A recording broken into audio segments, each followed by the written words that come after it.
Pasión.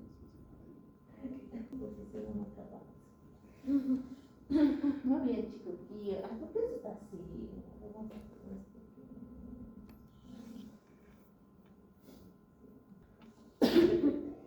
Bueno, ustedes ya saben que es la insuficiencia. Voy a apagar la luz para que ustedes duerman y yo también. Ya. No, ¿Por qué? me estoy dando más sueño. Ay, Sí. yo quería dormir. Ya, bueno. Los fármacos para la insuficiencia cardíaca. La insuficiencia cardíaca, como ustedes saben, jóvenes, es la incapacidad del corazón para poder latir, o sea, para poder realizar sus dos actividades primordiales, que es la sístole y la diástole. Entonces, por lo tanto, que nos da como resultado una volemia insuficiente, que es incapaz de abastecer y de nutrir al organismo, ¿no? Entonces, en cuanto a lo que hace la insuficiencia, tenemos dos tipos de insuficiencia cardíaca, uno con FEBI conservado y otro con FEBI disminuido. El FEBI disminuido generalmente tiene una característica esencial en cuanto a su desestructuración del corazón.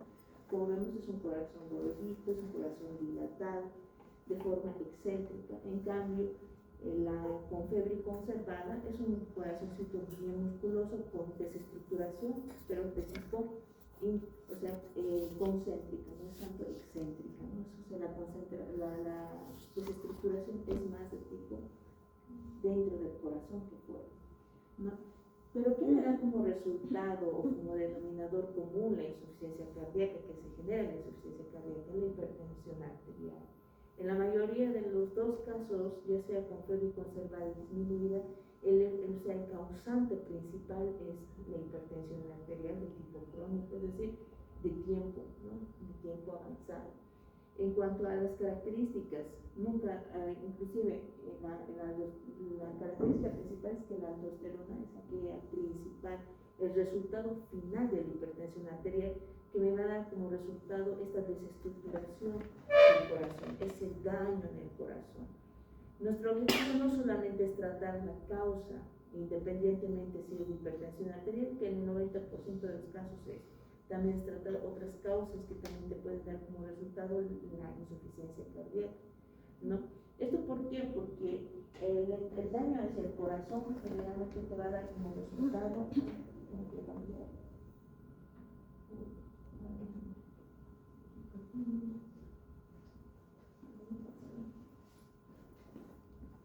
el daño al corazón, pues lo único que te va a dar y repercutir con el tiempo es llevar a una arritmia y lastimosamente con esto dar como resultado la muerte o el cese del paciente, ¿no?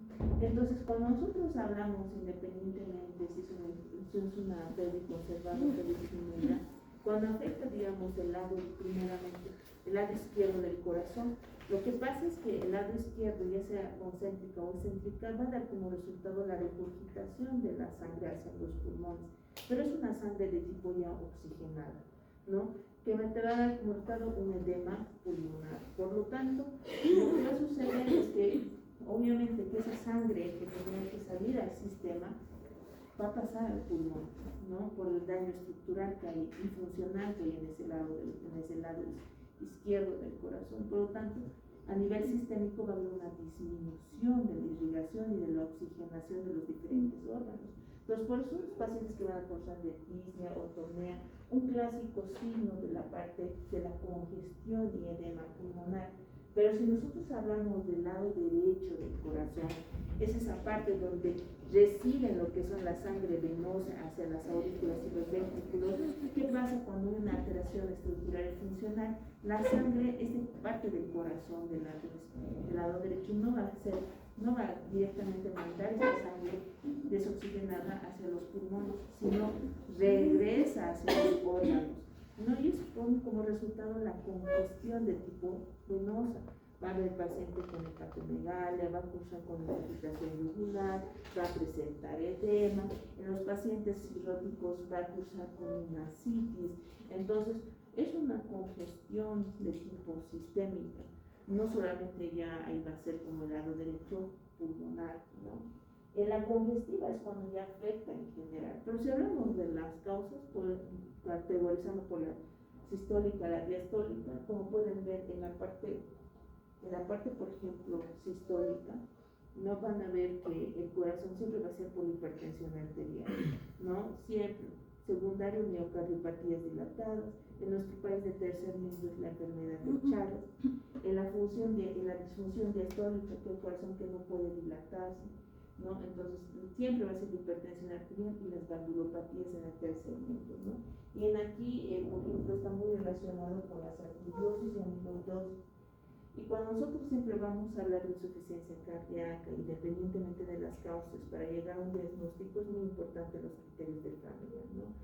Tanto los criterios mayores como los criterios menores. En los respiratorios siempre por lo menos tienen que tener uno de estos, ¿no? Disnea, paroxística nocturna, crépito, o lo que es característico, lo que les mencionado, un edema agudo del pulmón. En la parte cardiovascular, lo que ustedes tienen que escuchar es tercer ruido, ¿no? Aparte de toda una cardiomegalia que se va a evidenciar en nivel de carga de rayos X, en el índice cardiotorácico se evidencia en forma de gota, y la parte congestiva, edemas, ¿no? El reflujo hepatoingular, y siempre va a haber un aumento a nivel de la presión venosa. ¿Por qué aumenta? Porque hay un aumento de la ocupación de los alveolos por la presencia de líquido, ¿no? En las menores, si se dan cuenta, son los pacientes que van a escuchar con derrame pleural, taquicardia, edema y hepatomegalia. Siempre dos criterios mayores o uno menor para poder diagnosticar. Entonces vamos por etapas, ¿no? La etapa 1, donde no hay riesgo, pero hay un alto riesgo de desarrollar lo que es esta cardiopatía, pero ya el paciente cursa con otras patologías como, por ejemplo, diabetes, ¿no? O secundaria obesidad, paciente con otros factores como, por ejemplo, consumo de cocaína, sustancias psicoactivas, tabaco, ¿no? Fuma, entonces son otros factores coadyuvantes. En el B ya va a haber un daño, o sea, causado por la enfermedad subyacente que agrava lo que va a ser su insuficiencia cardíaca, y la etapa C ya hay un daño netamente estructural junto con la etapa D, que ya el paciente generalmente el corazón está funcional, ¿no? El único tratamiento puede ser la colocación, por ejemplo, de marcapasos, que es el DAR, que les ayuda a funcionar, y el otro es un trasplante al corazón, ¿no? Siendo el último, por ejemplo, en este caso en nuestro país muy escaso, muy poco realizado, ¿no? En cuanto a la NIJA, siempre valoramos el tratamiento también de acuerdo a NIJA. Cuando ustedes dan un diagnóstico de insuficiencia cardíaca, siempre tienen NIJA grado 1, grado 2 y 3. ¿Qué valora el NIJA? El grado de limitancia de disnea que va a presentar el paciente. Uno, por ejemplo, que ustedes van a ver, es un paciente que puede presentar insuficiencia cardíaca, presenta factores de riesgo, pero la patología no se está manifestando todavía en la clínica. Tú ves, es un paciente que no se cansa cuando camina, todo tranquilo. Pero ¿qué pasa en la clase 2? En la clase 2 ya hay una cierta limitancia, sube unas 10 gradas y empieza a sentir disnea, o camina unas 3 cuadras y empieza a sentir cansancio, para que no puede interpretar en la palabra. Entonces, siente esa sensación de falta de aire. En la 3 ya son más restrictivos, es decir, camina, sube 3 graditas y ya siente la disnea, ¿no?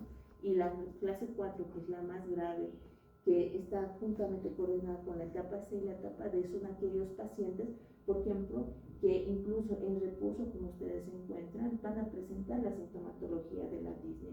Y es un grado donde usualmente es un paciente ya medicado crónicamente con los fármacos que nosotros vamos a ver, y lastimosamente el efecto de los fármacos en este corazón a funcionar va reduciendo, ¿no? En cuanto a lo que va a ser la etapa A, en cuanto al tratamiento, siempre la etapa A va a estar más encaminado a tratar los factores de riesgo que te pueden llevar a insuficiencia cardíaca.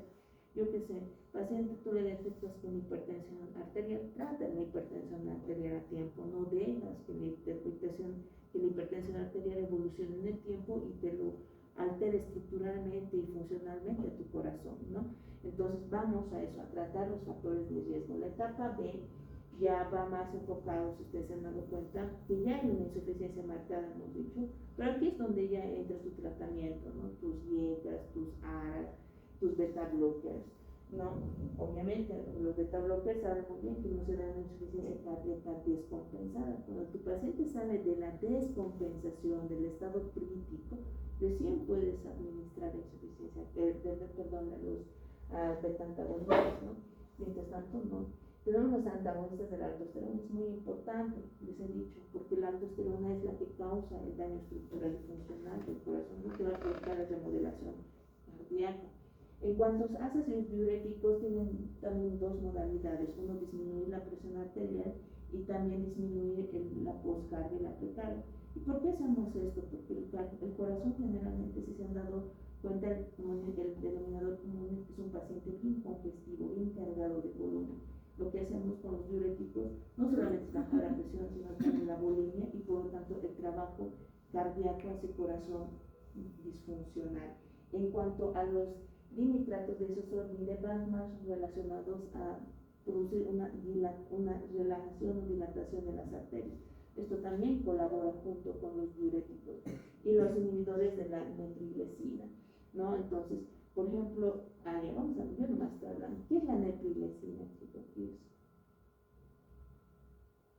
¿Qué es la neprilecina?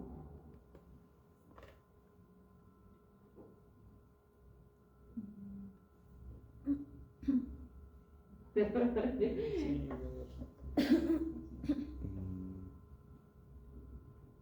¿Qué es la neprilecina? ¿Qué me dice? no es el receptor de angiotensina.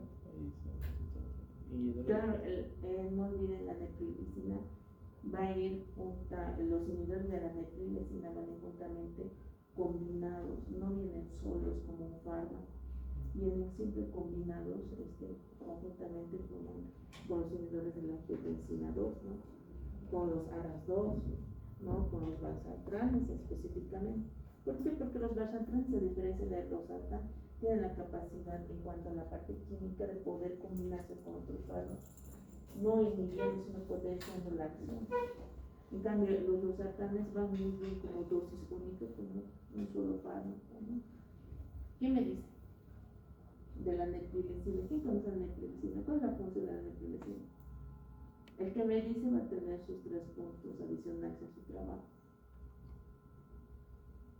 4, 5, ¿verdad?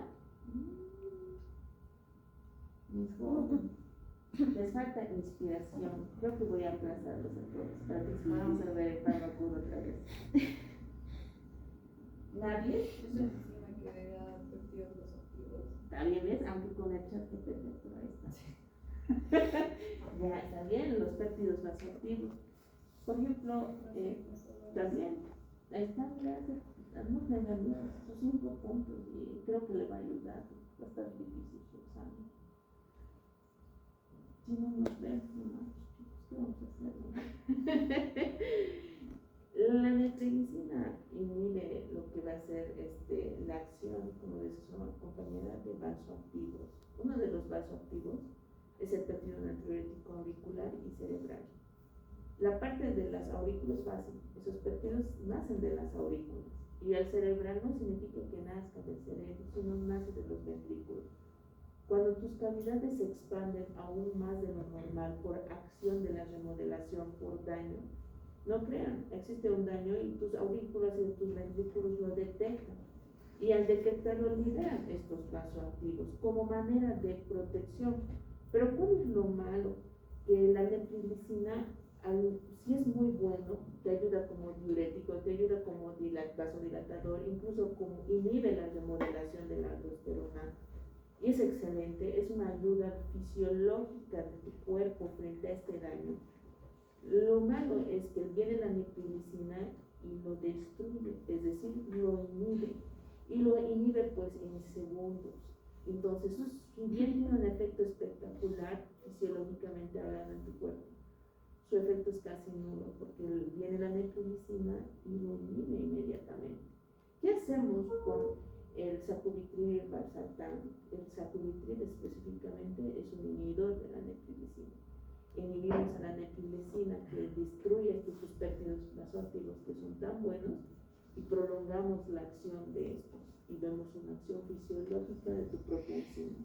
En cuanto a los inhibidores de lo que va a ser la SG, o las GLUT12, ¿no?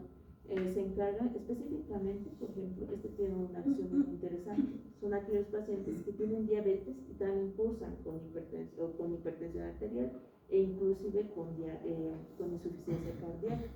¿Qué significa? Que no solamente va a inhibir la parte de la entrada de la glucosa al cuerpo del paciente, sino que también la entrada de sodio, que es el que también le daña el corazón. Entonces, muy bueno es que empezar la dapaglifosina y la epaglifosina. Son últimos añadidos también al tratamiento de la insuficiencia cardíaca, juntamente con lo que es, por ejemplo, la espironolactona para evitar la remodelación cardíaca. Hay un estudio en donde vamos a ver, inclusive en los journals, donde te dicen que si tú incluso administras como etapas iniciales de un tratamiento de la dapaglifosina, inclusive siendo o no tu paciente diabético, tú ves muy buenos resultados, ves una mayor supervivencia en tus pacientes, de aquellos que no han recibido este medicamento.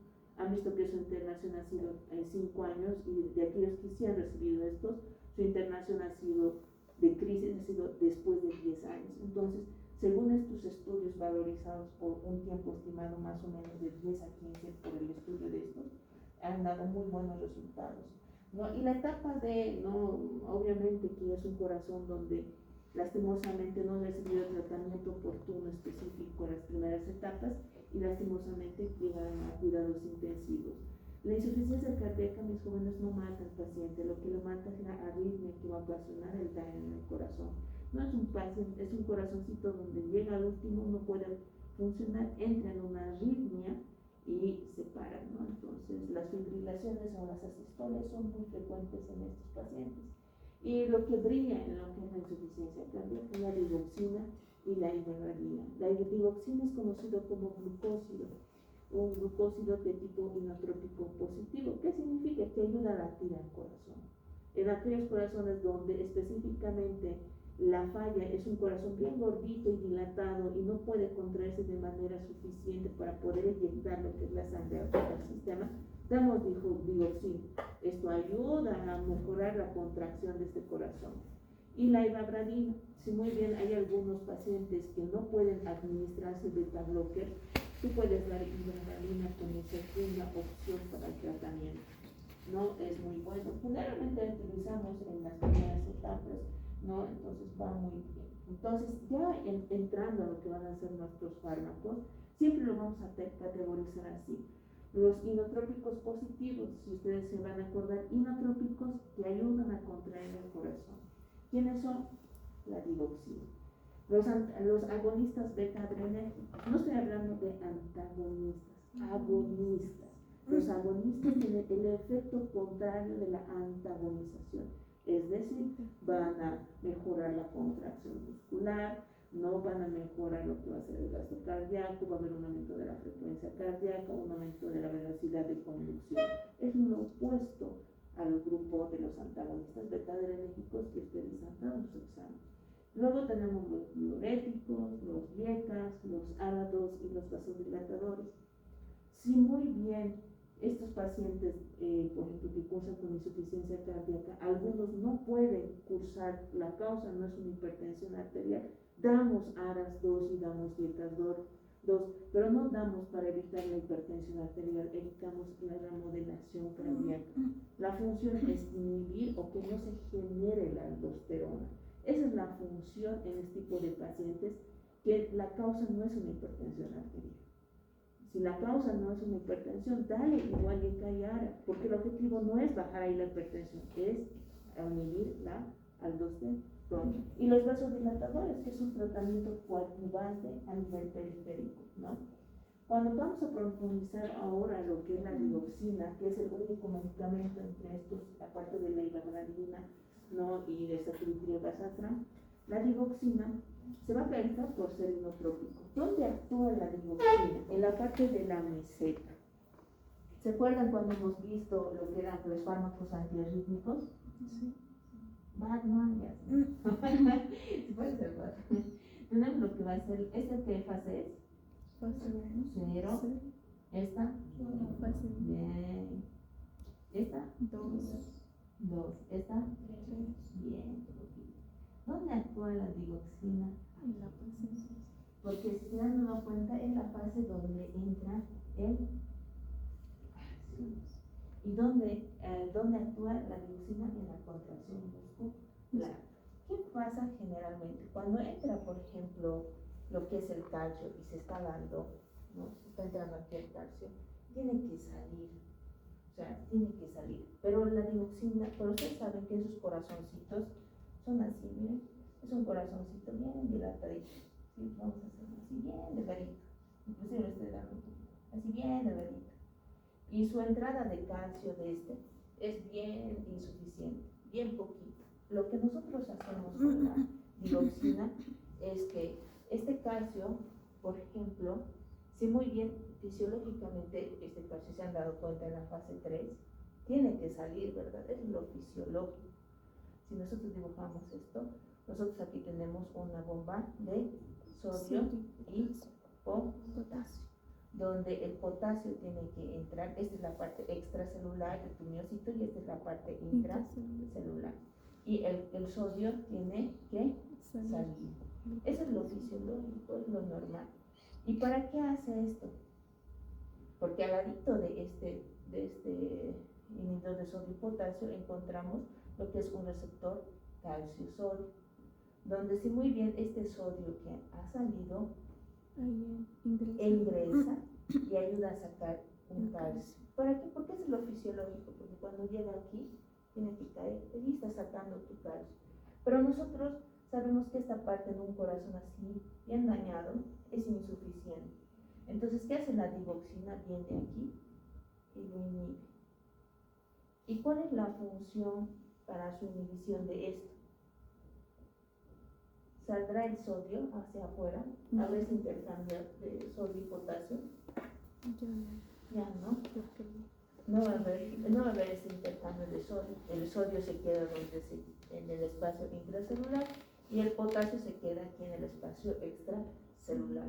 Si yo muy bien necesitaba aquí afuera el sodio para sacar el calcio, ¿sacará el calcio aquí adentro acumulado? No, y el calcio se acumula. Y aparte de que el calcio se va a acumular aquí en mayor cantidad, el retículo sarcoplásmico también el calcio estimula a que salga más calcio. ¿Y esto es donde se va a ir? Específicamente a intensificar la acción de la actina y la miocina para que se contraiga. Si se han dado cuenta, esta bolita lo único que hacía era manejar el sodio para sacar el potasio.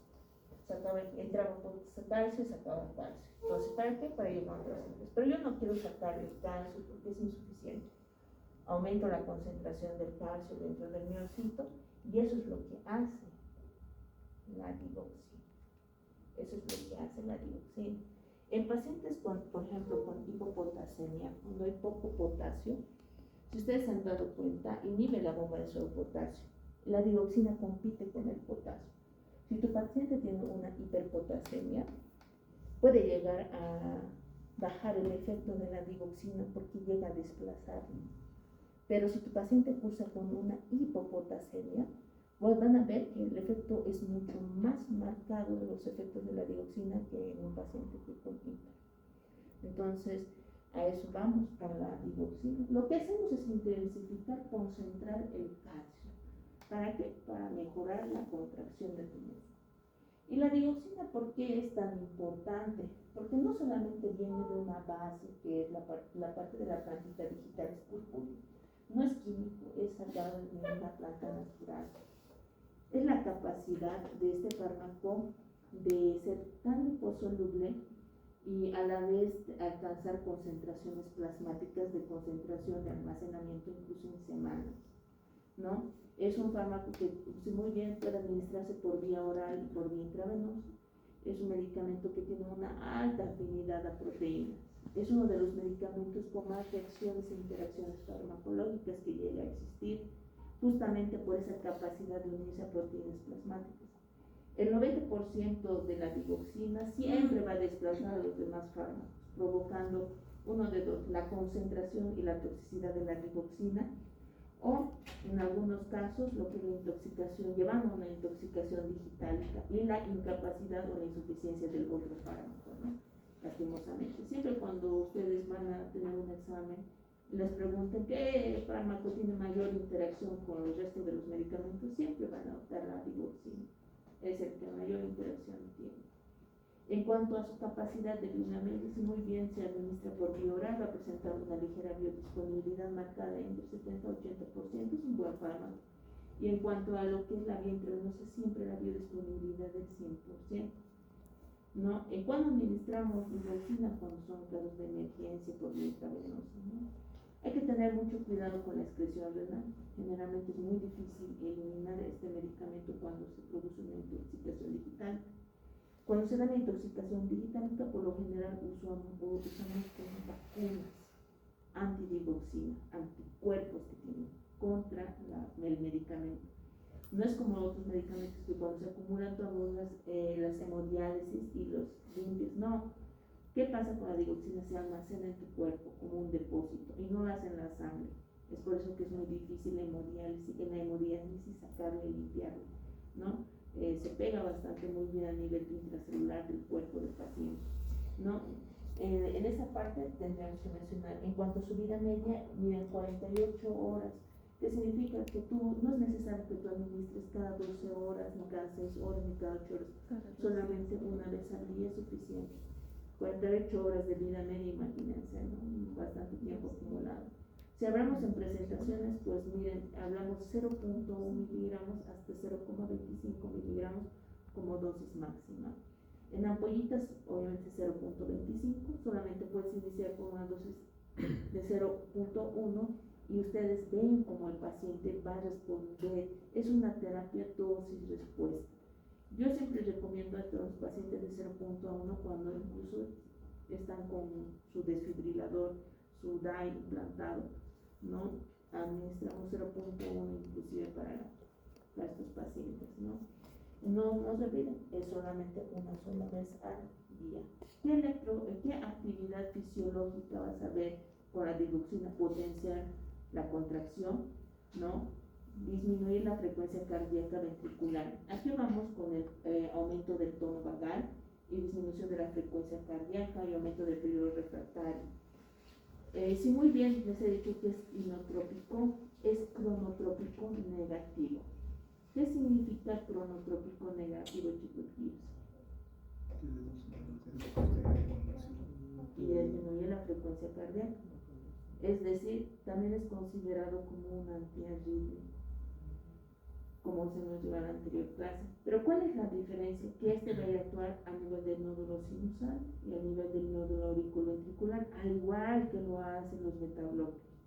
¿Cuál es la diferencia? Que estos también van a nivel de los betabloques, estos van a actuar sobre los receptores de sodio y lento, inhibiendo lo que es la parte simpática.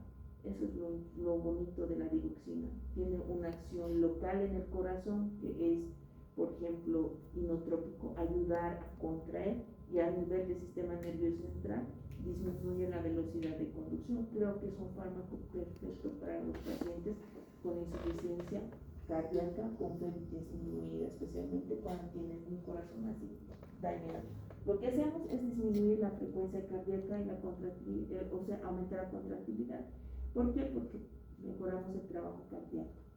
Indicaciones siempre de insuficiencia cardíaca, pacientes que cursan con algún tipo de arritmia cardíaca como fibrilación, ¿no? Entonces, incluso infarto cardíaca con alteración del ritmo sinusal también. Obviamente que va a estar contraindicado en bloqueos porque es un cronotrópico negativo. Lo que hacen los bloqueos, nunca se olvidan, la frecuencia y el ritmo siempre está bajo. Con la digoxina te lo va a bajar, porque la doctora me ha dicho que es cronotrópico negativo.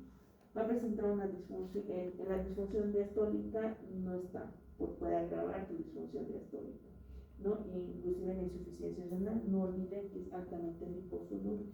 Es muy difícil limpiar la digoxina del organismo del paciente.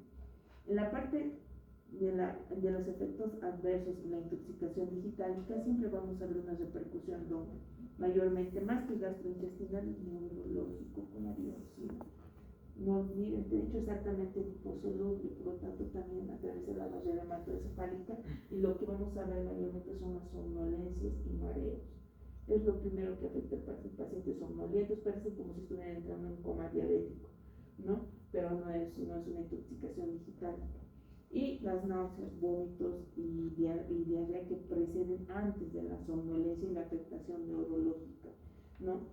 Son pacientes que en algunos casos pueden llegar a producir delirio, en la mayoría sí, y alucinaciones como efecto secundario, ¿no? Cardiovascular, obviamente que te lo va a disminuir la frecuencia cardíaca, puede llevarte a un paro cardíaco por intoxicación, sí, ¿no? Incluso generar un bloqueo del segundo o tercer grado de tipo farmacológico que lo causa la digoxina. ¿Quiénes son los que están mayores, cuáles son los factores de riesgo para que tú desarrolles o tu paciente desarrolle una intoxicación digital? Siempre la edad. Los pacientes ancianitos siempre hay que tener, si es recomendable, ustedes siempre inician con una dosis mínima, nunca con una dosis de 0.25 miligramos. No, son pacientes que metabolizan lento, son pacientes que eliminan lento. Con la edad, tiroideos, a medida que nosotros vamos, por ejemplo, sumando años, ustedes van perdiendo una cierta cantidad de nefronas. Entonces es fisiológico que tú pierdas a una cierta edad y llegan los pacientitos y generan insuficiencia, pero es por la edad. Entonces hay que tener mucho cuidado específicamente por la parte de la metabolización y excreción de este medicamento. En la parte de las isquemias miocárdicas, por lo general si te van a disminuir la velocidad de conducción en una isquemia miocárdica y hay un daño incluso de conducción causado por la muerte incluso por la isquemia o necrosis, ya sea por ejemplo del corazón. Entonces ahí tratemos de disminuir, incluso si es muy necesario la dosis, ¿no? Hipercalcemias y hipomagnesemias. Siempre el tratamiento para tratar lo que es la intoxicación digitálica, siempre yo voy a recomendar, si muy bien puedes administrar lidocaína, atropina, para mí siempre van a ser los anticuerpos antidigitales, o sea, nos resulta mucho mejor. Si muy bien puedes aumentar dosis de lidocaína, atropina para sacar esta parte de la bradicardia, la parte de los sueros y los anticuerpos siempre resultan con los pacientes, especialmente si son de edad avanzada y con alguna disfunción hepática y renal. Va muy bien los anticuerpos directamente a atacar a la digoxina. En cuanto a los agonistas adrenérgicos, ¿qué significa agonistas? Que específicamente beta aumentan la frecuencia cardíaca y aumentan la contractilidad. Entre estos tenemos dos fármacos fundamentales que hemos visto al inicio, la dopamina y la dobutamina. Si muy bien la dopamina, es decir, tiene la misma acción de la noradrenalina, es un medicamento que va a ir tanto los receptores alfa 1, alfa 2, beta 1 y beta 2, siempre va a ser dosis dependiente. Nunca se olviden que siempre la funcionalidad de la dopamina no es exclusiva del corazón, vas a ver un efecto periférico, pero si hablamos del corazón, va a aumentar la frecuencia cardíaca y va a aumentar la contractilidad de manera similar a la adrenalina, ¿no? Incluso dosis muy exacerbadas de dopamina puede llegar a producir lo que son las rupturas de pilares, incluso de daño valvular. Hay que tener mucho cuidado con la dopamina, siempre por eso son partes adrenérgicas y se administran por bomba de infusión, ¿no? Hay que tener mucho cuidado, eso ya hemos visto. En cuanto, si se han dado cuenta, no voy a resumir todos los fármacos, hemos visto IECAS, hemos visto ARAS, voy a hacer énfasis en aquellos fármacos que recién estamos viendo, como por ejemplo ha sido la digoxina. Los diuréticos, ¿qué nos ayudan? Si muy bien tenemos diuréticos de ASA, diuréticos, ¿qué más? Y ahorradores de potasio. No solamente acaba de tener como denominador común producir diuresis de pacientes, sino en los pacientes con insuficiencia cardíaca es disminuir la volemia, quitar el trabajo cardíaco a ese corazón y por parte de la digoxina mejorar la contractilidad, ¿no? Eso para eso nos sirve. Entonces eliminamos por vía urinaria la cantidad de sodio para excretar una cierta cantidad también de agua y disminuir incluso la congestión en nuestros pacientes. El más utilizado, los diacílicos, ¿no? Por su acción más potente. ¿Dónde van a actuar los diacílicos, Chicoquillo?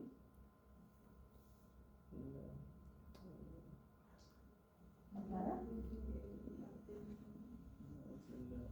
Vamos, están cerca, ya. Están cerca de lograrlo. El enzima, creo que es. Vamos, Chicoquillo. ¿Quién salva a este grupo? Se están hundiendo como el Titanic. Están como el Titanic y yo soy el que toca. No, creo que no.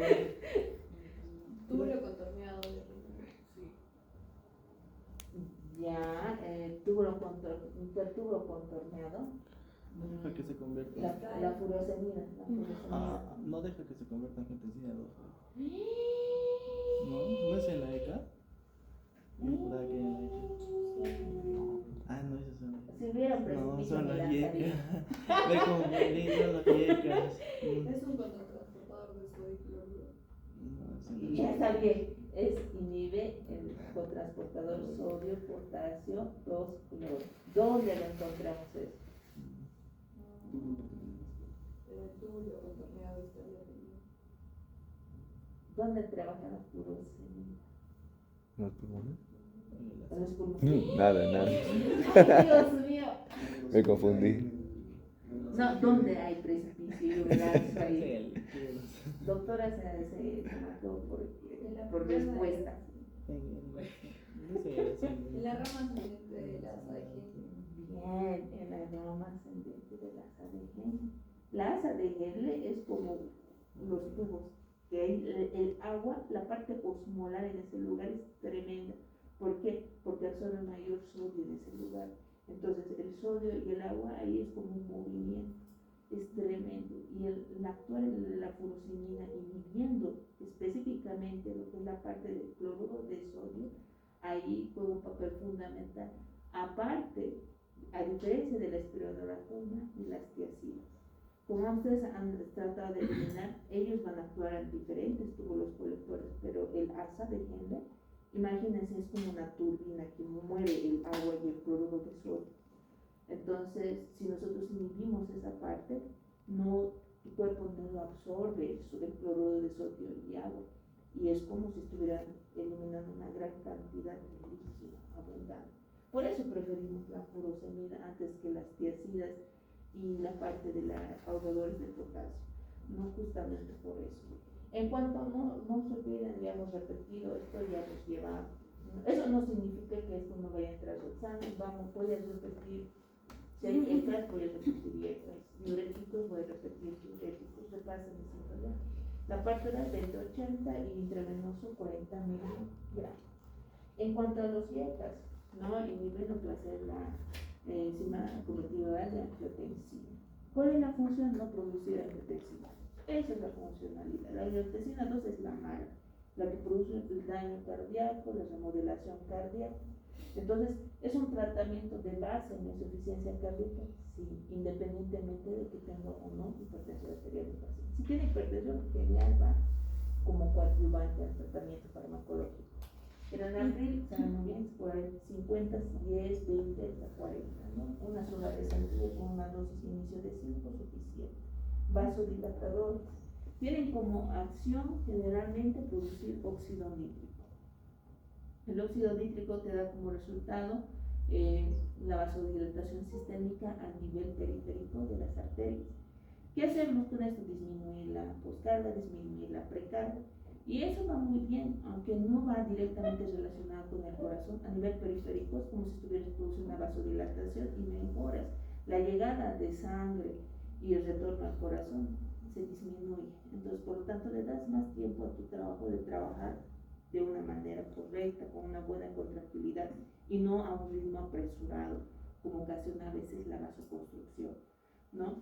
¿Quiénes entre estos están los más representativos? La nitroglicerina, ¿no? El mononitrato diisosorbido, el dinitrato diisosorbido y el nitroprusiato. No sé si se acuerdan en la parte de vasodilatadores, lo hemos visto. Volviendo a repetir, el dinitrato diisosorbido lo menciono porque no solamente lo utilizamos en la insuficiencia cardíaca, también es un tratamiento de base para el infarto agudo de miocardio.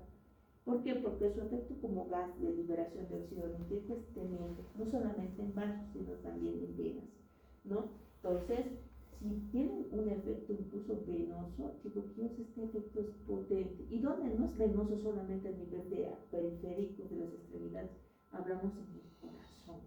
La parte venosa de las coronarias y la parte arterial, cuando si hay una obstrucción, imagínense, esto es como las cañerías, esta es tu arteria coronaria, hay una obstrucción, ¿me entienden? Lo que hacemos con los dinitratos es vasodilatar y que esta obstrucción ya no sea de tipo total, que más o menos sea de tipo parcial, para que exista un flujo de llegada a ese corazón que no estaba llegando la sangre. Entonces, para eso te ayuda. Y cuando te dicen que es lecho venoso, mejor es el efecto, es más potencial. ¿Qué es lo malo? Que al ser sublinguales vas a ver un descenso de la presión arterial. Entonces, por lo tanto, para que no te tome por contrarruta, siempre cuando vas a administrar nitrato de isosorbide, monitoriza con un electrocardiograma al mismo tiempo el corazón y también la presión arterial. Existen los monitores cardíacos que no solamente se encargan de visualizar el electrocardiograma en tiempo real, sino también te marca la presión arterial, ¿no? La frecuencia cardíaca del paciente. Entonces, siempre con una monitorización cardíaca va muy bien la administración del nitrato, ¿no? En cuanto a lo que va a ser la parte digestiva, si es sublingual o por spray rápido, su absorción es al instante por vía sublingual. Obviamente si hablamos por tabletas disminuye, ¿no? Pero siempre biodisponible un 55%. Tiene una distribución amplia, va a presentar lo que va a ser un metabolito de primer paso, que sí es el isosorbide 2 mononitrato. No presenta una misma acción que el nitrato, pero ahí está, ¿no? Potencia un poquito más el tiempo de vida. No, si no va a ser 5 minutos, te lo aumenta hasta 15 minutos más. En el tratamiento de la insuficiencia, del infarto agudo de miocardio, hasta 3 dosis por administrar como dosis máxima, ¿no? Indicaciones o contraindicaciones en cuanto a sus reacciones adversas, siempre contraindicado en un paciente que produce con hipotensión. Sabemos que son fármacos que van a bajar más tu presión, ¿sabes? Al dilatar, baja la presión del paciente, puedes llevarle a un 5, se desmaya el paciente, ¿no? O al inicio son pacientes que como reflejo se vasodilata, tu cuerpo reacciona frente a esa vasodilatación rápida, entonces empieza a trabajar aún más tu corazón, ¿no? Entonces, en eso vamos. El que está indicado en infarto agudo de miocardio, en insuficiencia cardíaca y en lo que es la angina. Es muy diferente hablar de angina y de infarto, ¿no? Eso ya lo vamos a ver. Por ejemplo, angina sencilla, ¿no? Angina es el dolor precordial, la molestia precordial. Esto puede ser de tipo, por ejemplo, crónico o agudo. El agudo, si evoluciona, puede llegar a evolucionar a lo que va a ser una isquemia y posteriormente un infarto agudo de miocardio, ¿no? Las anginas, por ejemplo, van muy relacionadas también con la NIF. No son pacientes que necesitan descansar, hacen alguna actividad y, por ejemplo, las arterias se vasoconstruyen y lastimosamente esa arteria ya tenía placas de ateroma. Se vasoconstruye y cierra la arteria coronaria. Entonces el paciente siente un dolor, molestia, se sienta, se relaja y te pasa el dolor posterior a los 20 minutos y el paciente está como nuevo, como si no hubiera pasado nada. Eso hablamos aquí. En cambio, el infarto no, es un dolor paulativo, como si considerado como el peor dolor de su vida y no pasa, ¿no? Y cuando nosotros evidenciamos en el electrocardiograma, hay una elevación del segmento ST en diferentes caras de derivaciones en el electrocardiograma y estamos frente a un infarto agudo de miocardio, ¿no? Si hablamos de tratamiento, sublingual es lo más recomendable para el infarto, hasta máximo 3 dosis puedes administrar por vía sublingual. Pero si hablamos con la parte de insuficiencia cardíaca, pueden utilizar de 10 miligramos, que sería la mitad de la tabletita de 20 miligramos, ¿no? Porque nunca se olviden que es hipotensión vasodilatado tremendo. Mientras menos dosis respuesta en su paciente. Los betabloqueadores, los betabloqueadores creo que hemos visto desde el inicio de clases. ¿Cuáles son los betabloqueadores cardiológicos? No se peleen. No se peleen. Selectivos. Betabloqueadores cardioselectivos. ¿Cuáles son? El metoprolol, Ya. el nadolol,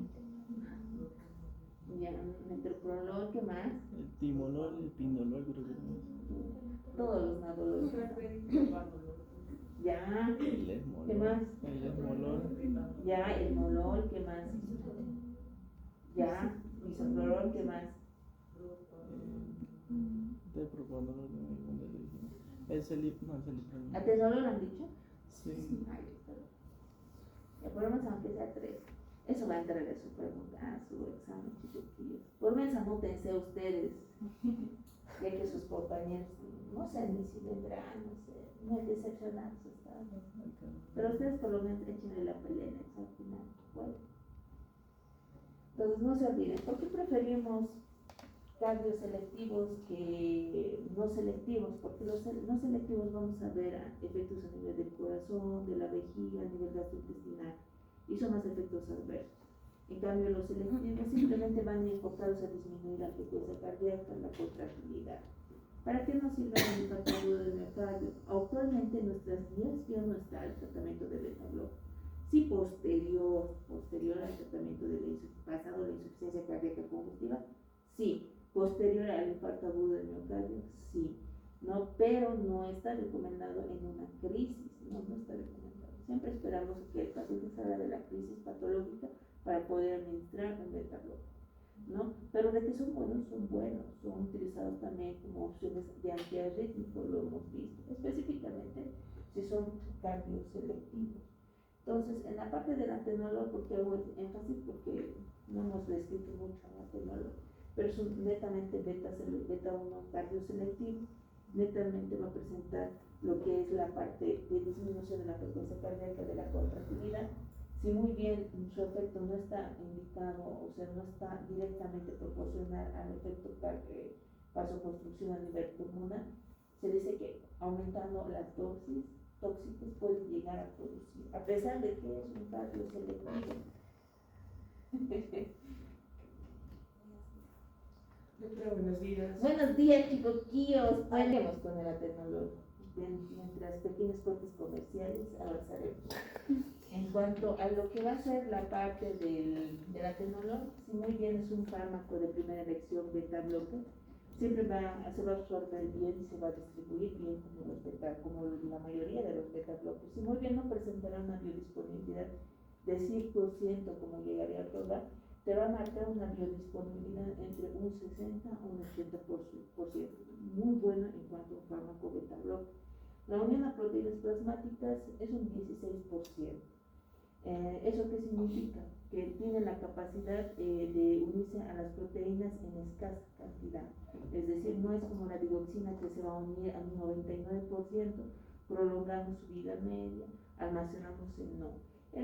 La mayor parte de la biodisponibilidad que llega a alcanzar de forma activa en la sangre, va a funcionar en cuanto a la biodisponibilidad que marca, ¿no? Eso es lo bueno. En cuanto a la concentración, tú ya vas a ver el inicio a las 2 horas y se va a mantener por un tiempo prolongado entre casi 6 a 7 horas, ¿no? ¿Qué significa? Que a las 7 horas la mitad del medicamento va a estar fuera, y si tú quieres ver un poco más el efecto del atenolol, tú das intermedios. ¿Qué significa? Que puedes dar hasta cada 12 horas en cuanto al tratamiento. La indicación es siempre, los beta-bloques han visto que no solamente lo van a ver en insuficiencia cardíaca, y es un antihipertensivo, es un antiarrítmico, la mayoría de los beta-bloques. Obviamente que va a estar contraindicado siempre en el embarazo. Si se han dado cuenta, yutas, aras, calcio antagonistas, beta-blocker siempre va a estar contraindicado en el embarazo, ¿no? El bloqueo incluso AB, ¿por qué? Porque en los bloqueos siempre va a haber un corte en la parte de conducción, y al haber de manera patológica, ¿no? Al haber un corte, ese corte genera una interrupción entre las vías de señalización conductuales, que disminuye la frecuencia cardíaca y la contractilidad, ¿no? Reacciones adversas siempre. Vamos a pensar en la parte de depresión, mareos, vértigos, y parte neurológica, siempre lo que es, por ejemplo, predomina la parte mayormente vertiginosa, ¿no? Por último, bueno, no último, ¿no? Sino en cuanto a lo que ustedes conocen, los ARA2, entonces son la parte de los receptores de angiotensina 2 que inhiben específicamente. ¿Por qué siempre hacemos énfasis en la angiotensina 2? Porque en el corazón tenemos receptores sino para la angiotensina 2. Y cuando esta es estimulada a nivel del corazón, desencadena procesos inflamatorios, van a desencadenar lo que es, por ejemplo, la remodelación cardíaca, estimulación de los fibrinógenos para la producción de colágeno de tipo 4, ¿no? Entonces, es catastrófico la acción, por ejemplo, de la angiotensina en cuanto a la acción en el corazón que va a desencadenar. Entonces, tratamos de evitar eso. Entonces, para esto están los sartanes, ¿no? Los sartán, candesartán, telmisartán, valsartán. Entonces, el objetivo de cuál es el tratamiento farmacológico de primera opción, siempre en aquellos pacientes que van a cursar con diabetes, ¿no? Si tu paciente tiene diabetes y ustedes han encontrado que también padece hipertensión arterial, no que no sea una opción UYECA, ¿no? Le digo que son los ARA2 como primera opción dentro de su tratamiento. No solamente esos pacientes con insuficiencia cardíaca, con nefropatía, esa nefropatía por secundaria o causa de la diabetes, también va muy bien para tratamientos incluso de leve a moderado, porque hemos dicho que en los graves ahí actuamos con beta blockers, ¿no? Inclusive. Entonces es multidinámico. Si hablamos del simple de los sartán, que es el más usado, que ustedes van a ir a ver que el paciente, que el médico da específicamente el cardiólogo, cuando ya estén rotando el próximo año en clínica, van a ver que siempre es lo primero que dan. No va a ir muy bien para 25 y 100 miligramos, siempre una sola vez al día o 2 veces al día, generalmente son 2, ¿no? En cuanto a las tabletitas, 5 a 10 y como dosis mínima combinada con la hidroclorotiazida, lo que va a ser 50 a 12,5. Siempre, complicado, embarazo, hipersensibilidad, no se olviden. Y no, obviamente primero sacamos de la severidad y pues empezamos el tratamiento. En algunos casos se van a dar con dosis mínimas, es muy complicada la insuficiencia cardíaca. Insuficiencia hepática sí, porque no, el hígado va a ser incapaz de metabolizar los sartán. No olviden que los sartán también tarda en ver su efecto antihipertensivo. A las 1 o 2 semanas se ve por completo su acción como tal brillante, ¿no? En cuanto a los efectos adversos, siempre, por ejemplo, la hiperpotasemia que te va a causar. Y obviamente a dosis máxima y en pacientes en edad avanzada, lo que es la hipotensión. El valsartán, se han visto, es el que más utilizamos y en combinación con otros medicamentos, ¿no? El valsartán, si muy bien va a bloquear lo que va a ser la angiotensina 2 a nivel del corazón, también tiene la capacidad de bloquear no solamente los receptores de angiotensina T2, sino el T1, ¿no? Y al bloquear los T1 a nivel del músculo cardíaco suprarrenal, también bloquea de una manera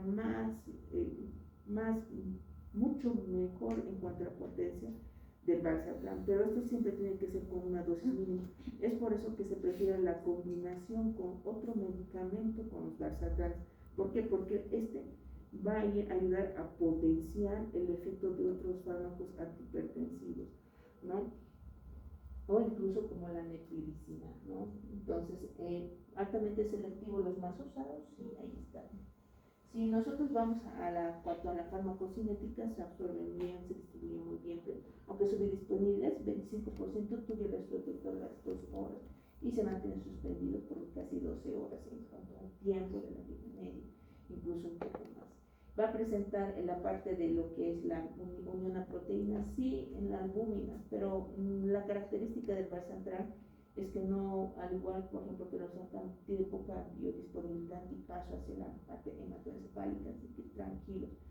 Puede producir un metabolito activo primario, sí, pero no es igual que el valsartán, por un efecto casi mínimo nulo. En cuanto a la expresión, siempre va a ser renal. Hay que tener mucho cuidado también los pacientes con insuficiencia hepática, ¿no? Obviamente las indicaciones siempre hipertensión arterial, insuficiencia cardíaca y también en algunos casos vamos a encontrar luego de notar seda, ¿no? Y en las reacciones adversas, obviamente que llega a generar la tos como en el enalapril, pero no es tan marcada como la enalapril, ¿no? Y en pocas circunstancias, en el 1% de los casos, anemia microcítica. Puedes iniciar con una dosis pequeña de 40, incluso 20, en el caso de hipertensión arterial y insuficiencia cardíaca, no muy bien, ¿no? Pero si el paciente tolera bien, va por 40, 80 y muy raros casos 160.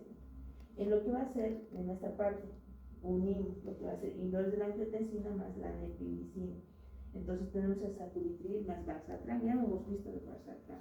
Entonces la combinación con el valsartán por la capacidad de bloquear el receptor AT1 y AT2 es fantástico, más inhibir lo que va a ser la neprilicina, que lo hace el sacubitril.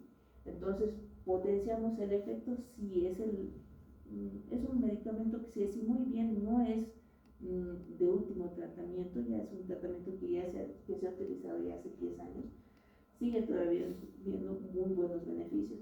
La combinación de estos es lo más importante, disminuye la precarga, la postcarga, evita la fibrosis cardíaca, la remodelación cardíaca. ¿Quién se encarga de evitar la remodelación cardíaca? El valsartán, porque inhibe la angiotensina 2.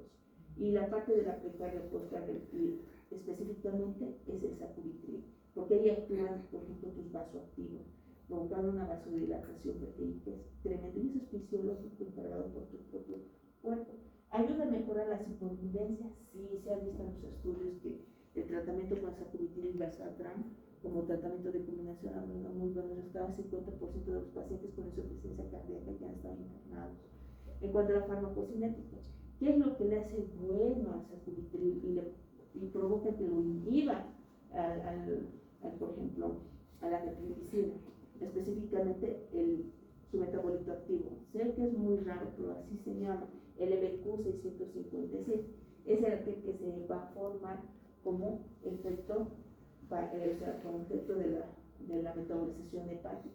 Es muy bueno, eso va a prolongar la acción de tu sacubitril. Miren, llega hasta incluso 10 horas, va muy bien. En cuanto a las indicaciones, netamente insuficiencia cardíaca y también aquellos pacientes que han cursado con hipertensión arterial y con gran riesgo en hija 3 y 4 de padecer.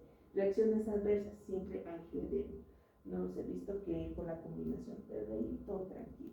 En cuanto al tratamiento, es combinado 24-25. ¿Qué significa? 24 miligramos de sacubitril combinado con 25 miligramos de valsartán. Lo mismo. Hay de presentaciones de 49 hasta 51 y el máximo de 97 a 103. Pueden utilizar 2 veces al día, 12 respuestas. Siempre vamos aumentando la dosis o de manera paulatina por semanas. En cuanto a lo que va a ser la parte de los bloqueadores que son la ibravadina, para evitar la hiperpolarización, para evitar que mi paciente, por ejemplo, entre en una arritmia cardíaca. No es un tratamiento netamente que va acorde a la insuficiencia cardíaca, no, es coadyuvante. Es decir, que siempre se va a administrar en los pacientes con insuficiencia cardíaca que sean intolerantes a los beta bloqueadores, que hemos visto en un inicio. Entonces damos lo que va a ser la ibravadina. La ibravadina, ¿dónde va a actuar? Sí, muy bien hemos visto en fármacos antiarrítmicos, este es el módulo, si no, sale. Entonces, si nosotros, esta célula de calcio, nosotros representamos en la parte de gráfica cómo se despolariza y se repolariza, sabemos muy bien que entran los canales, ¿saben? Los canales de sodio. Esos son los canales IF. Se llaman canales IF. Si ustedes, es lo mismo, si ustedes ven inhibidores de los canales IF, es como si te estuvieran diciendo inhibidores canales de sodio. Son las mismas. Sí. Entonces, ¿qué hace? No es que va a bloquear, no, sino que va a disminuir. Si esto entra rápido, esto va a disminuir de manera paulatina, va a disminuir la velocidad de la sol. ¿Qué hacemos al disminuir la velocidad? Hacemos que vaya lento la despolarización, ¿no? Entonces, ese es el objetivo de la ibravadina, específicamente. Nos ayuda a evitar la muerte súbita de nuestros pacientes, ¿no? En aquellos pacientes que son intolerantes al metaboloto. Tienen la edad como resultado de ese efecto, su metabolito, el 3 a 4 desmetilizado, ¿no? Ese es el que también el metabolito que le va a proporcionar la capacidad a la ibravadina. Si muy bien va con los pacientes con insuficiencia cardíaca de fracción de emisión reducida, disminuye altamente la mortalidad de nuestro paciente. Siempre, obviamente, que es como si es un antiarrítmico, va a producir una bradicardia en tu paciente. Obviamente, en aquellos pacientes que cursan fisiológicamente con bradicardia de hipotensión, totalmente contraindicado. Pueden iniciar una dosis de ibravadina de 5 miligramos por día oral. Sí. En los pacientes con infarto agudo, postinfarto agudo de miocardio, ¿pueden dar ibravadina? Sí, como forma paulatina, ¿no? Puede iniciar con una dosis de 2.5, pero lo más recomendable siempre es 5 miligramos para dosis estándar de mantenimiento, ¿no? Puede ir subiendo la dosis hasta 7.5, todo dependiendo las partes de las arritmias si son refractarias. ¿Qué voy con refractariedad? Que se repita, o sea, tú paras y nuevamente pasa la vida media, no es suficiente y nuevamente se vuelve a dar la arritmia. A eso vamos, ¿no? Eso es importante, sí. Y por último, los inhibidores del GLUT2, ¿no? Sí, muy bien, estos inhibidores de la GLUT2 son fármacos que van muy bien juntamente con aquellos pacientes que padecen diabetes mellitus. También van muy bien aquellos que no padecen con diabetes mellitus. Se ha visto que su alta tasa de evitar, de prevención ha dado muy buenos resultados cuando han iniciado el tratamiento inicial coadyuvante a este fármaco, ¿no? Si nosotros vamos ¿dónde está mi dibujito? Si nosotros vamos a la parte de lo que va a ser el mecanismo de acción, es sencillo, básense en este dibujo. Lo que hacemos nosotros en el túbulo generalmente proximal, este es tu nefrona, ¿no? Aquí tenemos nuestro túbulo proximal. Justamente a nivel del túbulo proximal acá, nosotros hacemos zoom y encontramos esto, un receptor sodio-glucosa. Y aquí es donde van a inhibir lo que va a ser los fármacos de la glucosa. ¿Qué significa? Fisiológicamente, son pacientes que cursan con diabetes, alta concentración de glucosa en orina, y aparte cursan con hipertensión arterial, altas concentraciones de sodio. ¿Qué hace? Tenemos justamente aquí en el túbulo proximal, que es este chiquitillo, un receptor que es el receptor sodio-glucosa. Agarra, una vez que entra aquí el sodio y la glucosa, agarra el sodio, agarra la glucosa y lo mete en el interior de la célula. Esta es la parte de la sangre, ¿no? Entonces, ¿qué hace la glucosa? Por el receptor GLUT2 lo saca la glucosa al torrente sanguíneo y la parte del sodio tiene que entrar al interior de la sangre y lo hace mediante la bomba de intercambio sodio-potasio, donde el potasio va a entrar al interior y va a sacar el sodio a nivel del torrente sanguíneo, encontrándose la glucosa y el sodio al interior del vaso. ¿Qué me va a dar como resultado? El sodio posteriormente combinarse con el cloruro de sodio para absorber mucho más agua y la glucosa aumentar las concentraciones en sangre. Entonces, eso es lo fisiológico. ¿Qué pasa con el GLUT2? El GLUT2 tiene una funcionalidad. Va a venir y va a inhibir esto. Va a venir y va a inhibir esto. Entonces, ¿qué te va a dar como resultado? Esta es la orina, donde se va a empezar a formar la orina. La concentración de sodio al interior de la sangre va a pasar porque estoy bloqueando. La glucosa también. No voy a permitir que entre a la parte de la sangre. Y entonces, ¿dónde se va a ir tu glucosa? Por la orina. Entonces, va muy bien para los pacientes diabéticos, sí, porque los pacientes diabéticos cursan con estados hiperglicémicos. Entonces, va muy bien. Aparte de que va a reducir la glucosa en sangre, se ha visto que son pacientes que han disminuido, tienen un efecto igual como la metformina, son pacientes que bajan de peso por el efecto también diurético que tiene y también disminuyen la presión arterial. ¿Qué tiene como objetivo específicamente la dapagliflozin? Es un buen fármaco, se absorbe bien a nivel gastrointestinal, tú vas a ver su efecto a las 2 horas, se une moderadamente proteínas plasmáticas, tiene la capacidad de unirse con gran afinidad a lo que va a ser la albúmina, se maneja muy bien a volúmenes moderados a nivel de nuestros compartimientos, de nuestros tejidos, y lo más importante, ¿no?, que se va a metabolizar a nivel hepático, específicamente por una enzima que es el GLUT1, evitando el exceso de trabajo específicamente a nivel ribosomal, como preconstrucción. La eliminación, si se han dado cuenta netamente, es por la vía renal, ¿no? Sin cambios, inclusive 75% él va a ir a actuar a nivel de ahí y la vida media se prolonga inclusive a veces más de 14 horas, ¿no? Y con esto vamos al estudio de los journals, lo último que nos dice, donde ahí nos dice que hemos visto que si ustedes, pacientes que han sido sometidos a estos estudios con el inicio con la dapagliflozina, al inicio, digamos, de la hipertensión arterial o de la causa subyacente a la insuficiencia cardíaca, su sobrevido, o sea, su primera internación de descompensación ha sido hace 10 años o 20 años, a diferencia de los que han consumido, que su recaída ha sido a los primeros 3 años, 4 años de internación.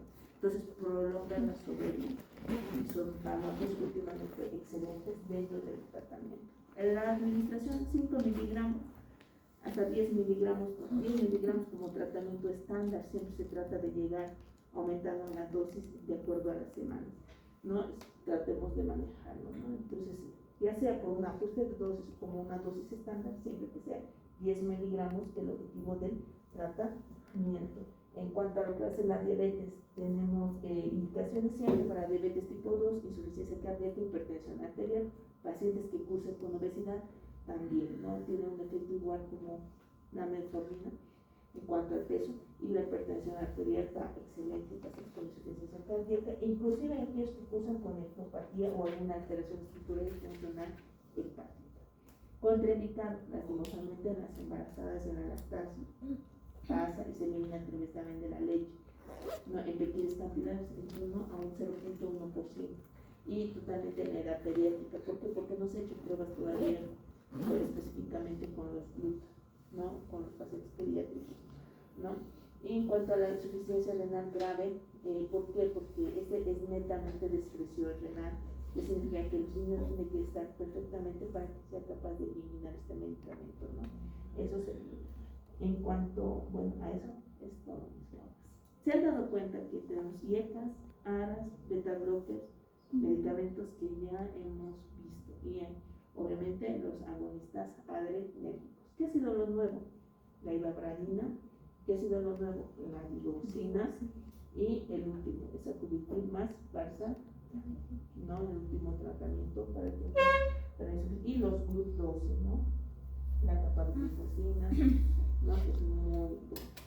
Dudas, preguntas, chiquillos. No olviden.